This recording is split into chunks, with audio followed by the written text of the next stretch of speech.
जय श्री कृष्णा।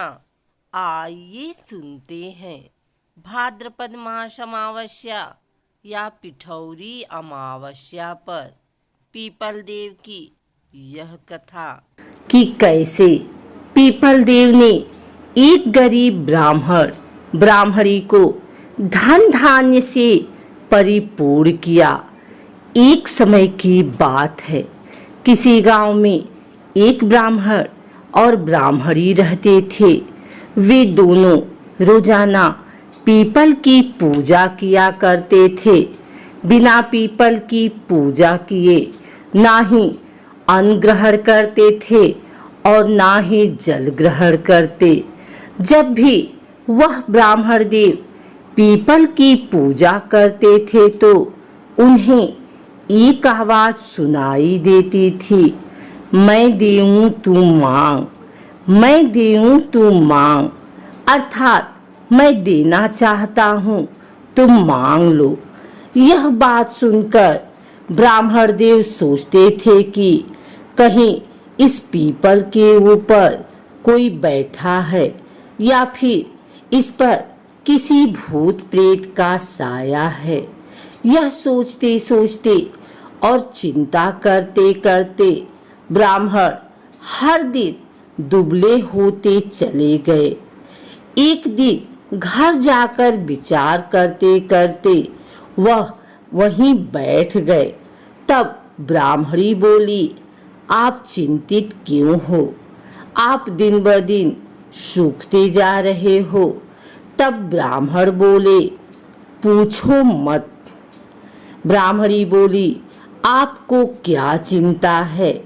तब ब्राह्मण बोले, मैं जब भी पीपल की पूजा करता हूँ तो उसमें से एक आवाज आती है, मैं देऊं तू मांग, मैं देऊं तू मांग। पता नहीं वहाँ कोई भूत प्रेत का साया है। तब ब्राह्मणी कहती है कि ब्राह्मण देव, क्योंकि आपको मालूम है कि पीपल के पेड़ में ब्रह्मा का वास है। ब्रह्मदेव का रूप पीपल है। आपको जो मांगना है वह मांग लो। ब्राह्मण बोला, मुझे नहीं पता कि मैं क्या मांगूं। वह बोली, आप कहना, 16 साल की काया दो, 1000 साल की माया दो, बेटे पोते का परिवार दो, सारा सुख संसार दो। अगले दिन पीपल सींचने जब ब्राह्मण गए तो वह आवाज फिर से सुनाई पड़ी, मैं देऊं तू मांग, मैं देऊं तू मांग। तब ब्राह्मण देव बोले, मुझे 16 साल की काया दो, 1000 साल की माया दो, बेटे पोते का परिवार दो, सारा सुख संसार दो।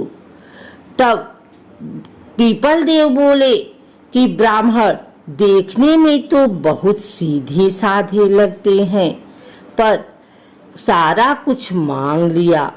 लेकिन पीपल देव ने कहा, जो तुमने मांगा वह सब तुम्हें मिल जाएगा। तब ब्राह्मण देव वहां से चल दिए और विचार किया कि मैंने तो इतना सब मांगा लेकिन पीपल देव ने कुछ भी नहीं दिया। ऐसे ही विचार करते करते वह अपने घर को चल दिए और यही विचार करते करते वह अपने घर से आगे निकल गए। ब्राह्मणी ने यह सब कुछ देखा और ब्राह्मण को पीछे से आवाज दी, क्या आप अपने घर को ही भूल गए? तब ब्राह्मण देव कहते हैं, अपनी तो एक छोटी सी झोपड़ी थी, यहाँ महल कब और कैसे बन गया? अभी तो थोड़ी देर पहले पीपल सींचने गया था तो झोपड़ी थी। तब ब्राह्मणी बोली, मैं न आपसे कहती थी न कि पीपल में ब्रह्मा जी का रूप है। पीपल से मांगने पर सब कुछ हमें दे देंगे। तब ब्राह्मण बोले, मुझे तो पीपल देव ने कुछ नहीं दिया, मेरे तो हाथ खाली हैं, मैं तो खाली हाथ आया हूँ। ऐसा ब्राह्मण ने कहा।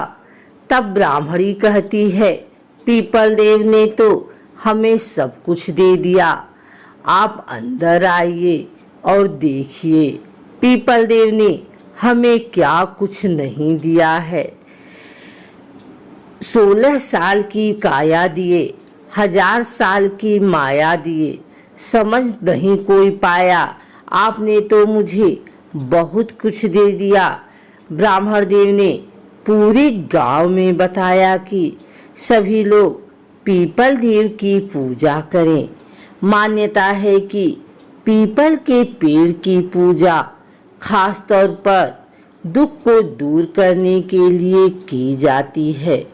कहते हैं कि पीपल के पेड़ की पूजा से शनिदेव प्रसन्न होते हैं। इसके साथ ही आर्थिक परेशानियां भी दूर होती हैं। आषाढ़ तथा श्रावण मास में विष्णु भगवान की पूजा और पीपल की महत्व तक के बारे में बताया गया है। इस महीने भगवान विष्णु को सुबह, दोपहर और शाम को राम व श्याम तुलसी चढ़ाने से सभी पापों से मुक्ति मिल जाती है। इस महीने में 3 स्नान के बाद पीपल को कच्चा दूध व जल चढ़ाकर दीपक लगाने की शास्त्रों में परंपरा है। श्रावण मास में प्रतिदिन पीपल देव को सींचने से सभी प्रकार की समस्या दूर होती है तथा हर मनोकामना पूर्ण होती है। हिंदू धर्म में पीपल के वृक्ष को सबसे पवित्र माना गया है। इस बीज की महत्ता के बारे में स्वयं भगवान कृष्ण ने गीता में कहा है कि अस्वस्थ सर्व बीछड़ा मूल तो ब्रह्म रूपाय मध्य तो विष्णु रूपी तो अग्रजो शिव रूपाय अश्वत्थामा नमो नमः। इसका मतलब है कि भगवान श्री कृष्ण कहते हैं कि मैं वृक्षों में पीपल की जड़, ब्रह्मा व विष्णु जी वृक्ष के अग्रभाग या पत्तियों में भगवान शिव साथ साथ हनुमान रहते हैं। वहीं परसन पुराण में भी पीपल के जड़ में भगवान विष्णु, तले में केशव अर्थात श्री कृष्ण, डालियों या शाखाओं में नारायण और फलों में समस्त देवताओं के बाद कही गई है। पीपल के वृक्ष में सभी देवी देवताओं के बावजूद भी पीपल के वृक्ष की पूजा रविवार को नहीं की जाती है, क्योंकि रविवार के दिन पीपल की पूजा करने पर मनुष्य को इसके गंभीर परिणाम भोगने पड़ते हैं। रविवार को पीपल की पूजा न करने के पीछे एक कथा प्रचलित है। कथा के मुताबिक एक बार माता लक्ष्मी और उनकी बहन दरिद्रा विष्णु भगवान के पास गई और उनसे बोली कि हे जगत के पालनहार, कृपा करके आप हमें भी रहने के लिए कोई स्थान दे। इस पर भगवान विष्णु ने माता लक्ष्मी और उनकी बहन दरिद्रा को पीपल के वृक्ष में रहने को स्थान दिया। इस तरह से दोनों बहनें पीपल के वृक्ष में निवास करने लगी।